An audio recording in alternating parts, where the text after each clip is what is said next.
Assalamualaikum warahmatullahi wabarakatuh. Salam Malaysia Madani. Yang kami hormati pihak pengaju pertandingan, penajuri dan hakimnya Arif Lagi Bestari, guru-guru dan rakan sepejuang yang kami hormati sekalian. Semestinya pada hari yang berbahagia ini, kami ingin berkongsi idea bagi membicarakan tajuk pidato yang diberi, iaitu Rukun Negara Prinsip Perpaduan demi Kejayaan dan Kestabilan Rakyat.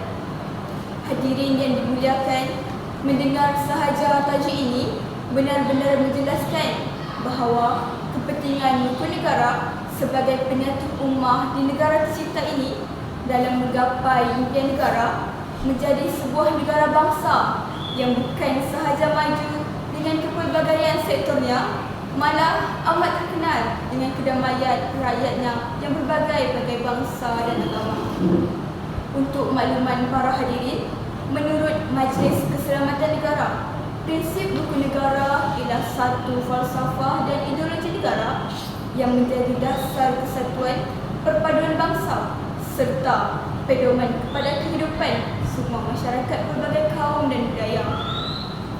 Sudah terang lagi bersulung, sudah jelas lagi terang hadirin sekalian, bahawasanya rukun negara yang dibentuk ini amat perlu diamalkan dan amat perlu dihayati oleh semua lapisan masyarakat dalam memelihara perpaduan demi kestabilan rakyat. Sidang pendengar yang kami hormati, hari ini jelas kita saksikan pelbagai gaya dan kerana golongan muda belia remaja yang sewenang-wenangnya menyentuh sensitiviti kaum di negara ini. Sebagai contohnya, bertarikh 25 Februari 2023, di Buletin TV9 memaparkan video remaja yang menghina soalan sejarah sambil mengeluarkan kata-kata kesan. Kemudian, menurut The Malaysia Insight, pemilik kelab komedi The Crack House menyebarkan video yang menyentuh sensitiviti kaum di media sosial. Isu-isu beginilah yang amat kita takuti kerana mampu menggoncangkan kerukunan yang sudah lama ada dalam kalangan masyarakat di negara ini.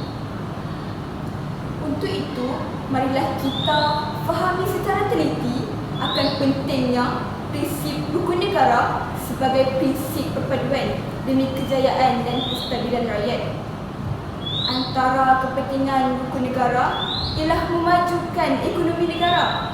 Sebut sahaja ekonomi, sudah pasti terbayang di minda kita tentang bangunan pencakar langit dan rakyat yang hidup dalam suasana aman dan harmoni. Seperti yang kita semua sedia maklum, keharmonian yang wujud di dalam kalangan masyarakat kita pada hari ini adalah berkat usaha dan pengorbanan serta kebijaksanaan pemikiran tokoh-tokoh negara bak peribahasa Melayu yang bulat tidak datang bergolek, yang mimpi tidak datang melayang. Atas dasar kemakmuran dan keamanan terciptalah prinsip rukun negara. Kerana ini kita harus maju ke hadapan. Prinsip rukun negara ini wajib kita hayati, praktik dan amal sentiasa bagi menjamin kemakmuran yang sudah lama hidup dalam kalangan masyarakat kita pada hari ini. Jelas tak bahawa mengamalkan prinsip rukun negara sudah pasti segala perancangan ekonomi yang dirangka oleh kerajaan mampu berjalan dengan lancar kerana keamanan rakyat dan kemakmuran negara.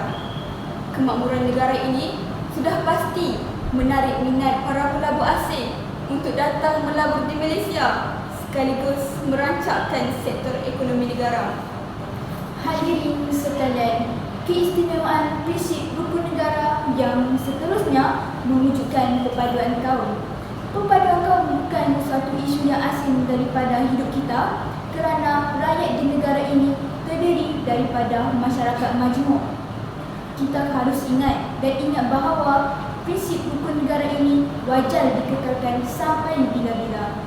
Dalam menghayati prinsip rukun negara, terdapat satu semangat yang harus dimiliki oleh setiap rakyat di negara ini, iaitu semangat cinta akan negara.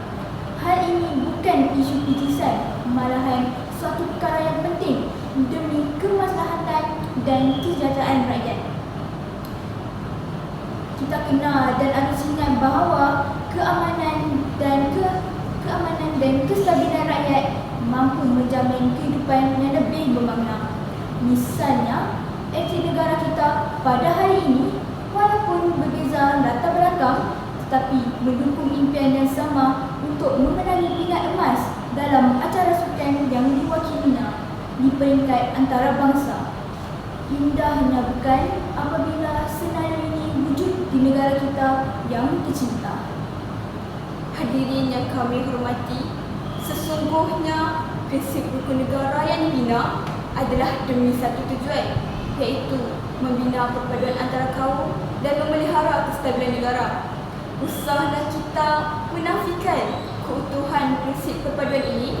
Sebaliknya, marilah kita bersama-sama membina negara bangsa yang mapan dan madani demi rakyat bahagia dan sejahtera. Perlu diingat, semua pihak memainkan peranan dan mempunyai tanggungjawab dalam mendukung prinsip rukun negara. Penghayatan yang sempurna akan membantu negara dalam melahirkan masyarakat yang bersatu padu, hidup muhibah tanpa mengira kaum dan bangsa. Seterusnya, perpaduan ini dapat memacu ekonomi negara ke peringkat yang lebih baik dan mewujudkan kestabilan negara. Akhir kata, mendukung cita-cita dengan mengamalkan 5 prinsip rukun negara mampu memacu negara ke arah yang lebih jauh dan menjamin kesejahteraan rakyat. Sebelum mengakhiri pidato ini, ingin kami kongsikan serangkap pantun untuk renungan bersama. Pucuk kari gulai pekat, daun kesum buat laman, tumpul jati diri sebagai rakyat, pelbagai kaum memupuk kebahagiaan. Sekian sahaja daripada kami. Terima kasih.